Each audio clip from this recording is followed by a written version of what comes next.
एक कमेंट आया है कि अंग्रेज ग्रह दशा पितृदोष ये सब नहीं मानते, तभी वो हमसे आगे हैं। देखिए, कई सारे अंग्रेज आप देखोगे इस्कॉन में अपना ये सुखमय जीवन छोड़ करके इस्कॉन में आकर के हरे राम हरे कृष्ण कर रहे हैं। कभी जाइए, उनसे जानिए कि ऐसा क्या था जो उनको अपना इतना सुखमय जीवन छोड़ करके यहाँ इस्कॉन में आकर के वो भगवान का नाम ले रहे हैं। कभी जा करके उनसे इस बात को जानने का प्रयास तो करिए। यहाँ तक कि धीरेन्द्र कृष्ण शास्त्री जी का जब विदेशों में दरबार लगता है तो आप देखेंगे कई कई हजारों की संख्या में अंग्रेज वहां पर आते हैं, अपनी समस्याओं को बताते हैं और समाधान चाहते हैं। यहाँ तक कि आप यदि रिसर्च करेंगे तो आप जानेंगे कि दुबई के शेख भी सदैव हिंदू गुरुओं को फॉलो करते चले आ रहे हैं। हिंदू गुरुओं से ही वह मार्ग परामर्श लेते हैं। इसी जिन ग्रहों दशों का आप मजाक उड़ा रहे हैं ना, इन्हीं ग्रहों दशों के आधार पे हिंदू गुरु उनको मार्गदर्शित करते हैं। और जो अमेरिका के पूर्व राष्ट्रपति थे बराक ओबामा, वह भी हनुमान जी को अपना इष्ट मानते हैं। वह सदैव हनुमान जी की एक छोटी सी मूर्ति अपने पास रखते हैं।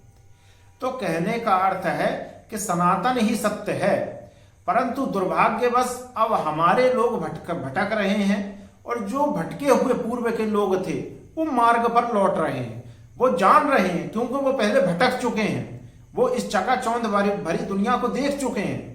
वो जो बिना ग्रह दशों के हिसाब लगाई हुई जो जिंदगी थी वो जी चुके हैं, और वह जिंदगी जी करके अब उनको कहीं ना कहीं समझ में आ रहा है कि सनातन ही सत्य है। तभी इस्कॉन में इतने सारे बाहर से अंग्रेज आकर के वहां रह रहे हैं और दिन रात भगवान का नाम जप कर रहे हैं।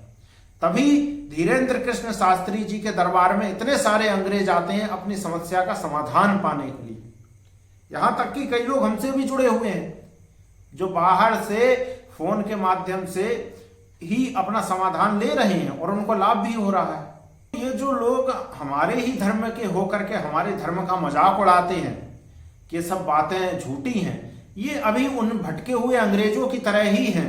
और ये आज नहीं तो कल लौट करके यहाँ आएंगे और सारी चीजों को मानने लगेंगे। हमने बड़े से बड़े लोगों को देख लिया है जो एक समय कहते थे कि भगवान नहीं होते, वो आज बैठ करके हमसे पूछ रहे हैं कि किस प्रकार से नाम जप किया जाए, क्योंकि वो अब दुनियादारी देख चुके हैं। तो अब वो बैठ करके माला जप कर रहे हैं कि उनके जीवन में प्रभु की कृपा कैसे प्राप्त हो, क्योंकि अब वो समझ गए कि प्रभु ही सत्य है और सनातन ही सत्य है। और हमारी आपको सलाह है कि इस विषय पर आप थोड़ा रिसर्च करिए। जिन अंग्रेजों को आप बहुत सुखी समझते हैं, थोड़ा इस्कॉन में जाइए, उन अंग्रेजों से मिलिए, उनसे बात करिए कि ऐसा क्या हुआ जो उनको अपना सुखमय जीवन छोड़ करके यहाँ आकर के रहना पड़ रहा है। तो यदि आप उनको जानेंगे, उनको समझेंगे, तत्वों को जानेंगे, मुख्य तथ्यों को समझेंगे, तो आपको शायद समझ में आ पाए कि सनातन ही सत्य है और आप अपने जीवन को दुर्गति की ओर जाने से बचा पाएंगे।